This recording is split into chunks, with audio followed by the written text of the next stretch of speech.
Holy shit, you guys. All right, spoilers, 392. This is a review for the chapter, obviously, but I'm just saying this to give you a forewarning. And I really, really wanted to make a particular panel within this manga chapter to be the cover or to be the thumbnail of this video, but I don't want to spoil it for anybody else because I legitimately had such a true visceral reaction when I saw Hisoka in this chapter. My friends, like, this doesn't usually happen. This is one of those moments where I wish I was actually doing a reaction video, because normally I don't really do a whole lot of reaction videos, and I feel like when people do them, a lot of times they just exaggerate and ham it up for the camera. No shade to anybody. I'm just saying that's usually the way that it goes. But if there had been a camera on me when I scrolled to that page and I literally saw Hisoka, I didn't even think I would get that pumped. First of all, I didn't think that I would see Hisoka in this chapter, but even if Hisoka popped up in any of these chapters, I didn't even expect myself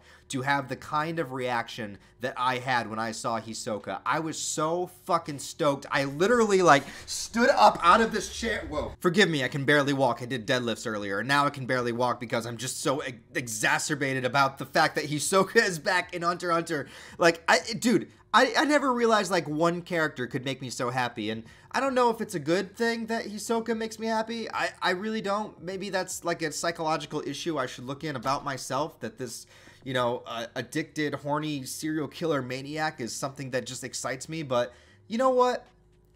Fuck it, man. But truly, I had a gigantic smile on my face the entire time, and I couldn't believe it, man. I couldn't believe what I was seeing, what I was reading. Not only is Hunter x Hunter back after 4 years, but I looked and saw that Hisoka, the character, has not been in a manga chapter since 2016. That is crazy. Yes, that is sort of the biggest takeaway of this chapter for me, is realizing that Hisoka is here, he is on the ship, and there was a lot of theories going around about Hisoka and whether or not he was even on the ship, whether or not he was disguising himself as Illumi, what tier of the ship he was going to be on. You know, there were so many different theories about where Hisoka is and what he was doing, and the fact that Togashi reveals him by just sort of being there, just sort of hanging out on tier 3 of the ship, just walking around in a tracksuit. His hair is down, so he's sort of incognito, but not really. I mean, he's just kind of dressed like a regular passenger, a regular person. He doesn't have the makeup on. His hair's not done up. He's not wearing the jester magician suit. You know, he is wearing a tracksuit with a giant heart on the back, so that's kind of a dead giveaway. But I don't even know if he's trying to be inconspicuous. I think that this might have just been his way to get onto the ship. So, you know, a lot of theories that were out there of, like, he was disguising himself as Illumi, where Illumi has now joined the Phantom Troop and, you know, has put out a hit on him to see, like, Hisoka put out a hit with Illumi to go and try to assassinate him to kind of, like, up the stakes and up the challenge, because this is kind of the sick maniac that he is. But people were saying that that might actually be Hisoka in disguise, and I never really got on board with that theory. Now, this doesn't technically mean that that theory is not correct, because we don't see Illumi in this scene, so he could be alternating. This is true. However, I never really bought into that theory myself, so for me, I'm just assuming this is just regular Hisoka just kind of hanging out, doing his thing, and waiting for his moment. But there is a lot more to the chapter than just that, and so I want to get into it all, and this kind of goes back to classic Togashi writing the Succession War arc with lots of dialogue, though it wasn't quite overbearing, and every piece of dialogue I feel has purpose. There was only one part that I was a little bit confused of, and it might just be because I haven't gone back and reread the entire Succession War arc in a while. But we begin kind of picking up where we left off, where we saw Hinrai within that situation, and people saw the commotion, heard the commotion, they heard the gunshots go off. So the people in the ship are kind of like on edge, full of anxiety about what's actually happening here, and rightfully so. And this is something that I thought is going to progress and perpetuate throughout the chapters of the Succession War, where I always theorized, even back in the day when we were getting chapters before, that this was essentially going to be like the Titanic, that at some point this is going to be chaos. This isn't just going to be war between the princes. This isn't just going to be war between the mafia groups. This entire ship is going to go stir crazy. They're going to be paranoid. They're going to be fighting each other. And I think that the entire ship is going to bring itself down. At some point, I do believe the ship is going to sink. And I believe that, you know, all of the panic and all of the hysteria is going to play into that. So there's a police or a guard of some sort that's trying to calm things down, and he finds Hinrai, and they have a little bit of a conversation. Hinrai sends the person that he defeated in the last chapter away, and we see that this is actually a Nen ability. What is the character's name? Hang on. Okay, so Misha Hao is a deceased person who is using Nen after death to basically dispose of the body after Hinrai has done his business. That's kind of what I'm getting out of this, is that, you know, he's having the person walk away, he's having them be controlled, and it states here, let me bring it up real quick, sorry, let me just make sure I get this correct. It states here that the ability is called Zombie Girl, where Misha is a member of the CU, is the CU's undertaker, so the person that would take care of the deceased and take care of the bodies. Her ability manifested after she died, so Hunter x Hunter is still playing with the idea of Nen after death and how important that is, which has been a running theme of this entire arc.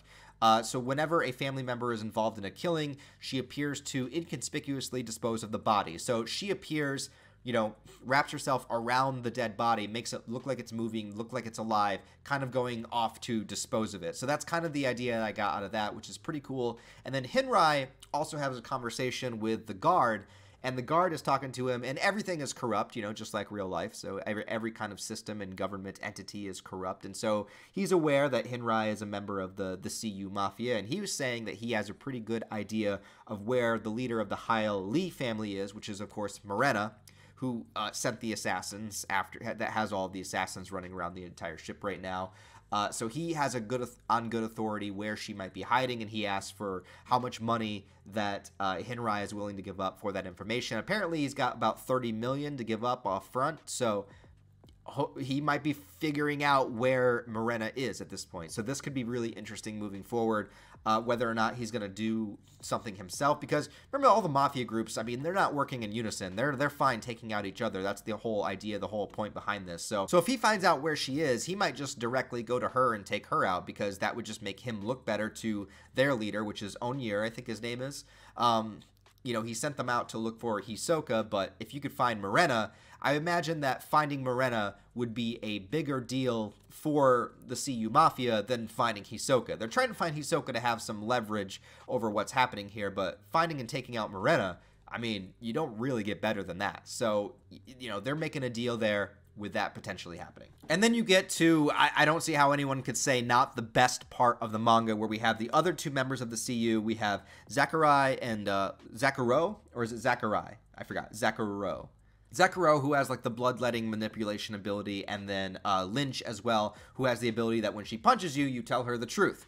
And so she tried to, I love how they just go up to people and they're like, "Are you Hisoka?" Punches a dude in the gut. Nope. Okay, I guess not. But then when they actually find Hisoka, it is such a pimp moment. Like, I can't even express the amount of joy and the smile on my face that I had when Lynch goes up to Hisoka to ask him if he is Hisoka, punches him, has no effect whatsoever, and she just faints and falls out, knocked out completely. And Hisoka's like, "Sorry, I had to throw in a counter blow really quick." It's just like, Hisoka is on such a different level than these motherfuckers that they seem cool, their abilities are cool, but like, let's not forget who we're dealing with here. When we're dealing with Hisoka, the Phantom Troop, and Serenage, and a couple of these other characters that are in this arc, there's a scale to Nen and power and ability and just experience and battle IQ that, like, these fuckers got nothing against Hisoka.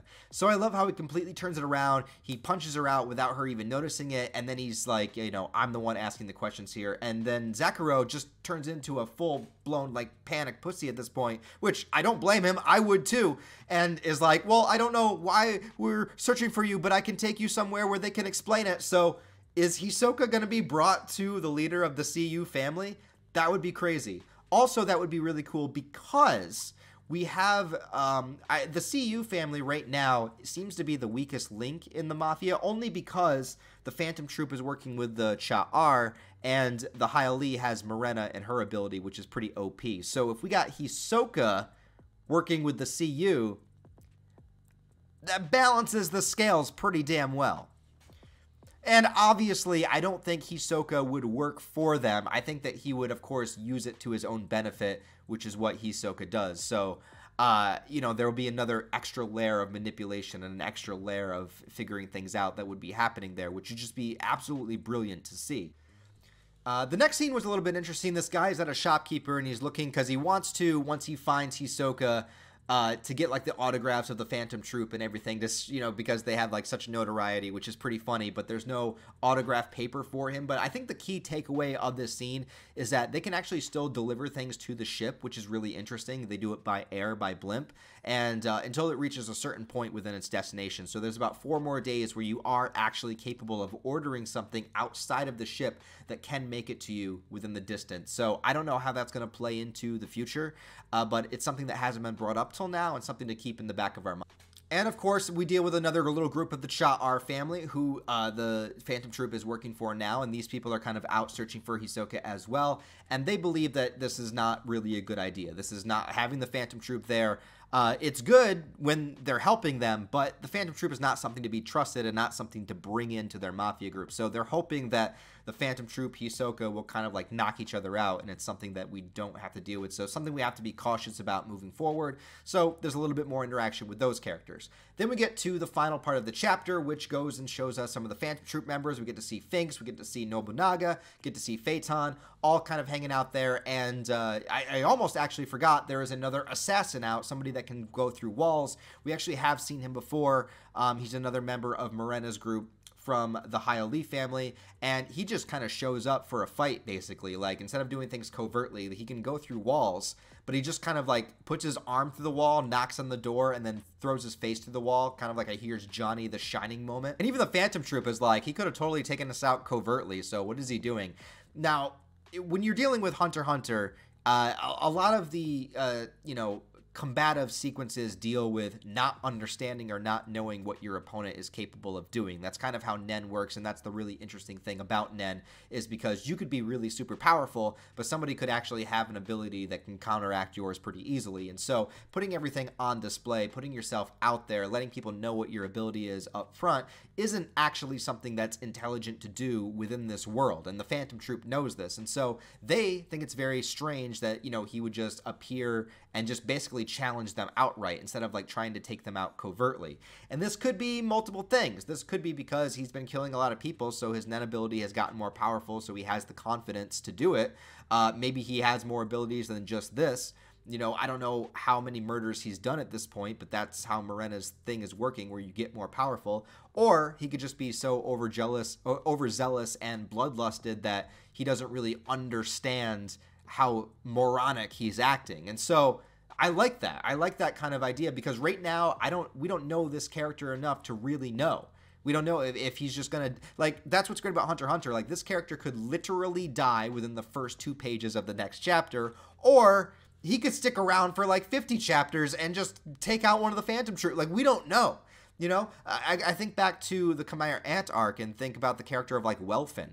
Welfin was a character I thought was going to die in like 3 seconds, and he turned out being like one of the most important characters of that entire arc. And so that's one of the amazing things about Togashi's writing, is that you never fucking know what direction it's going to go. You never know how important a character is going to be.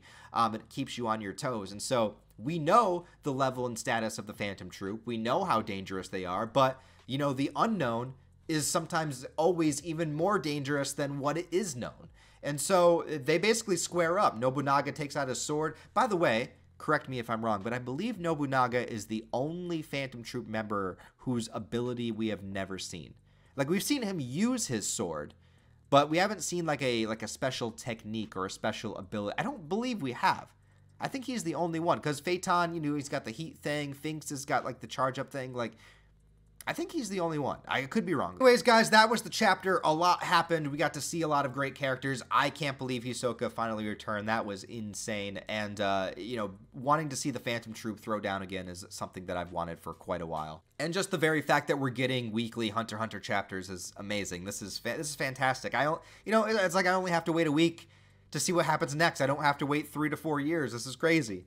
Yeah, so let me know what you thought about 392 down below. What did you think about everything that happened, the potential that it set up? And there's still so much more stuff that we haven't even gone back into. We haven't seen any of the Kakin princes since, you know, Hunter x Hunter's return. We haven't seen Kurapika yet. So there's still like so much happening. But I gotta be honest, I really enjoyed this Mafia stuff. I don't know, it's reminiscent of York New, but also I've always just been a fan of like the underground workings of things, and I just I don't know, there's something about it that I really like. So let me know what you thought about the chapter down below in the comments. Also, guys, I would really appreciate it if you left a like, left a comment. All interaction with the video helps it be seen better in the algorithm, so I'd appreciate that. I am trying to reach 100,000 subscribers by the end of the year. If you could help me get there, it would mean so much to me, so just go ahead and click the subscribe button. I make manga videos, anime videos, movie reviews, live streams. I do funny skits sometimes. Well, some people think they're funny, some don't. But anyways, just if you want to help me out, that's the way to do it. Patreon channel memberships turned on. Other than that, have a wonderful day, guys. I'll talk to you next time.